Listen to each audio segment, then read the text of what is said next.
Some betrayals cut so deep that they redefine everything you thought you knew about family. This is my story about the day I realized my own mother was capable of cruelty I couldn't have imagined. It's about finding my dying grandmother alone, neglected, and mistreated in what should have been her safe haven. It's about the moment I had to choose between keeping the peace and doing what was right. They say blood is thicker than water, but what happens when that blood runs cold? When the person who gave you life becomes the villain in someone else's story. This isn't a tale of reconciliation or forgiveness. It's a story about justice, consequences, and learning that sometimes the bravest thing you can do is walk away from toxic family members, even if that family member is your own mother. What follows is the true account of how I saved my grandmother's final days and exposed the darkness that had taken root in our family. Grandma Margaret's walker scraped against the expensive marble floor with each agonizing step. I held her thin arm gently, feeling how fragile she'd become in just 3 months. 78 years old, stage 4 pancreatic cancer, and every breath was a battle she was slowly losing. The doctors had given her weeks at most. My mother stood 15 feet away in the grand foyer, arms crossed over her designer blouse, watching us prepare to leave. But it wasn't concern on her face. It was satisfaction. A small smile played at the corners of her mouth, the kind you'd wear when you finally won a long game. "You're making a terrible mistake, Lily," she said, her voice sweet as poison. "Mother needs professional care. She needs to stay here where she's comfortable." Comfortable? The word felt like a slap. This was the house where I'd found Grandma yesterday, lying in her own waste because no one had checked on her for 6 hours. The house where medications were mysteriously forgotten or confused. The house that would become my mother's the moment Grandma died. Understanding my mother requires understanding her place in the family constellation. Jennifer was the middle child, perpetually overshadowed by her accomplished older brother David, a successful attorney with a picture-perfect family, and her free-spirited younger sister Amy, everyone's favorite with her art gallery in Portland. Mom spent 57 years feeling invisible. She worked a job she hated, married a man who eventually left, raised 3 children who grew up and moved away. Everything she touched seemed to turn ordinary while her siblings sparkled. The bitterness grew like a tumor, fed by wine and resentment. Grandma Margaret was the opposite of everything Mom had become. Strong, independent, beloved by everyone. She'd raised 3 children alone after Grandpa died, worked 40 years as a nurse, bought her house with her own money, and built a comfortable retirement through smart investments. She was kind but firm, generous but wise. She never enabled Mom's victim mentality or manipulation attempts. That's what Mom hated most. Grandma refused to pretend Mom's problems were anyone's fault but her own. 18 months ago, Grandma got the diagnosis: pancreatic cancer, stage 3. The family gathered at the hospital, faces grave, holding hands. Mom cried dramatically, but I saw something else flicker across her face when the doctor mentioned Grandma would need increasing care.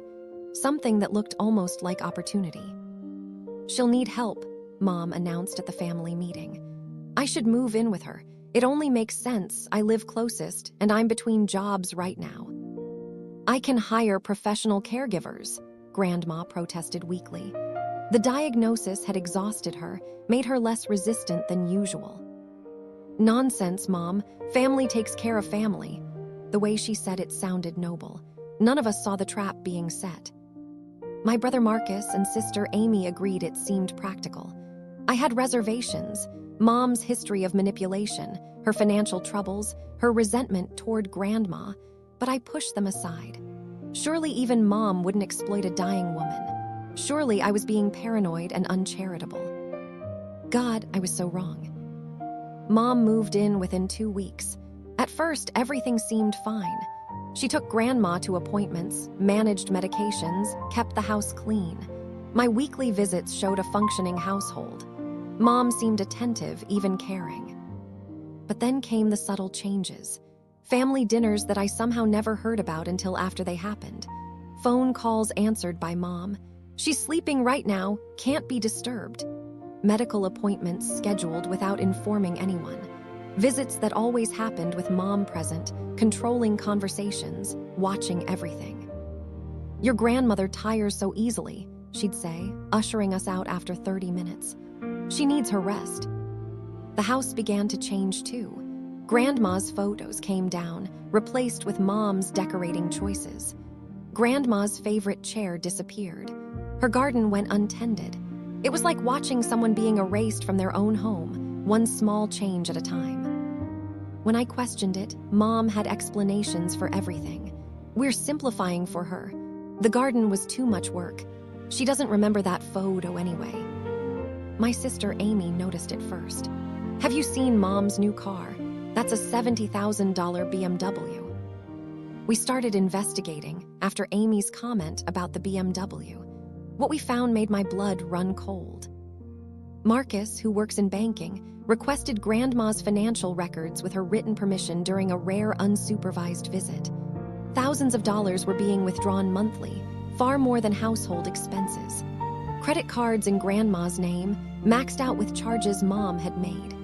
Store cards, online shopping, spa treatments, that new car. I discovered Mom had helped Grandma refinance her fully paid-off house, pocketing over $300,000. The money was supposedly for medical expenses and care costs, but Grandma was on Medicare and hadn't seen a dime of it. Amy found the lawyer, not Grandma's attorney of 30 years, but some guy Mom had brought in. He'd drawn up new power of attorney documents, a revised will, and financial authorizations, all signed by Grandma during periods when her medication records showed she'd been heavily sedated. We confronted Mom together. United for the first time in years, we presented the evidence.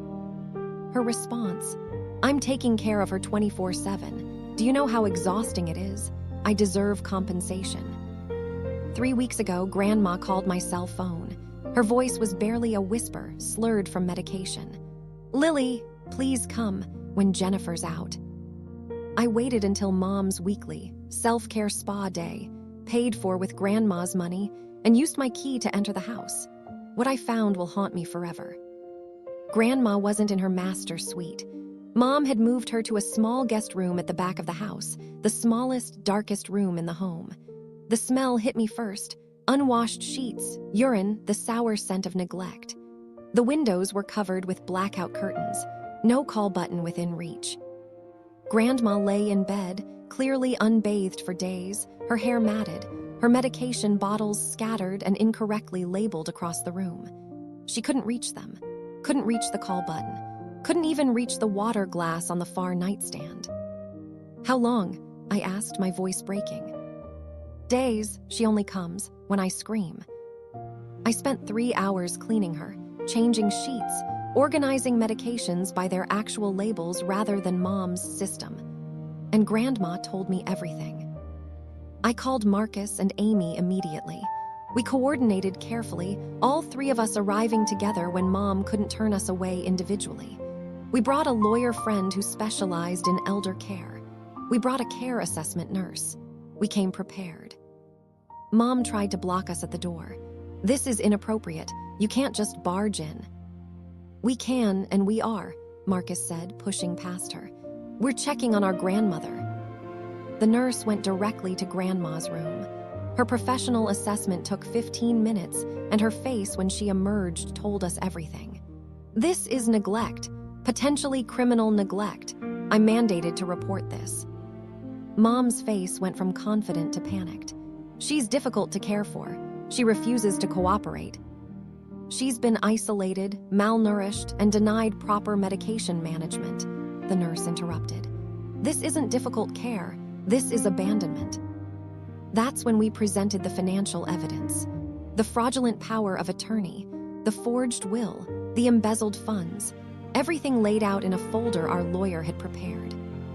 Mom's expression transformed, not to shame or guilt, to rage, pure, undiluted fury that we dared interfere with her plans.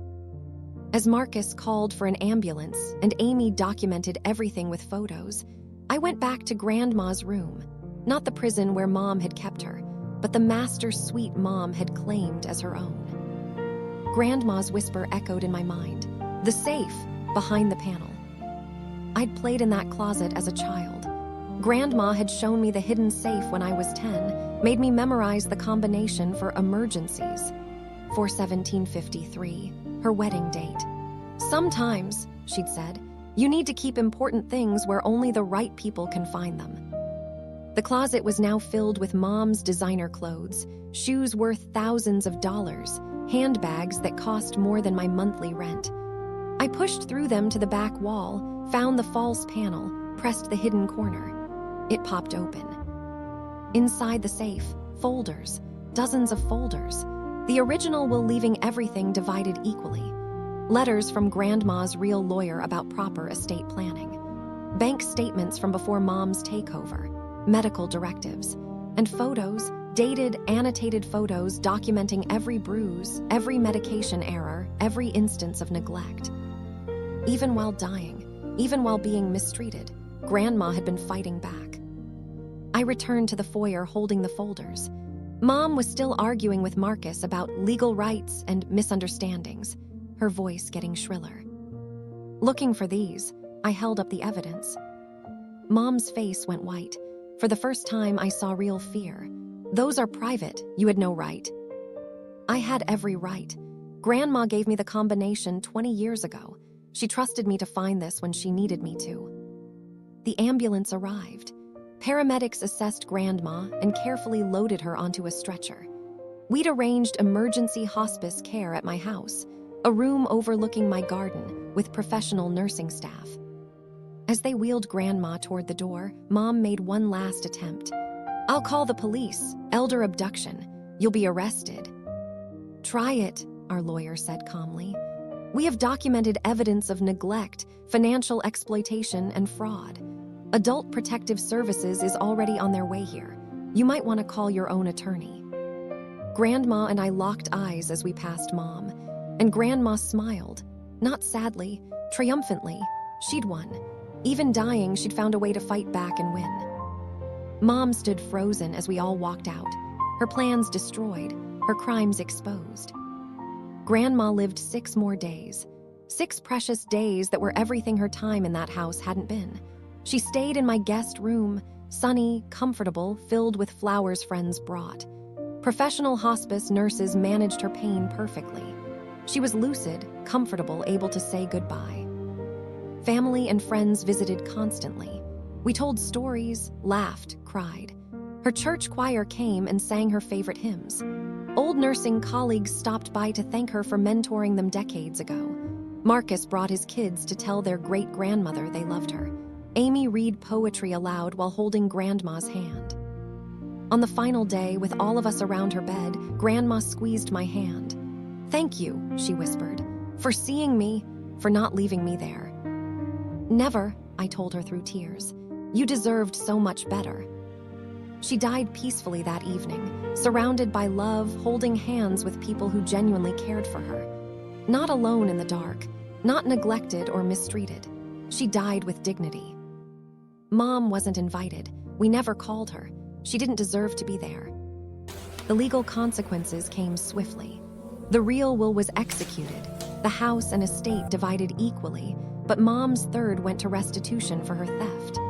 Adult Protective Services investigated thoroughly. Criminal charges were filed. Financial exploitation of a vulnerable adult, forgery, fraud, elder neglect. Mom pled guilty to avoid trial and received 18 months in prison plus 5 years probation. She lost everything: her share of inheritance, her freedom, her family's respect. My siblings and I cut all contact. Her brother and sister did the same.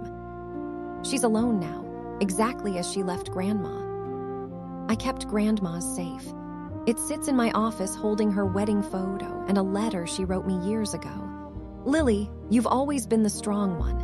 If I ever can't speak for myself, I trust you to be my voice."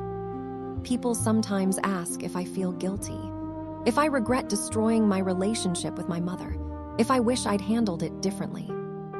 The answer is no. Some people don't deserve forgiveness. They deserve consequences. My mother made choices to abuse a dying woman for personal gain. She chose money over morality, comfort over compassion.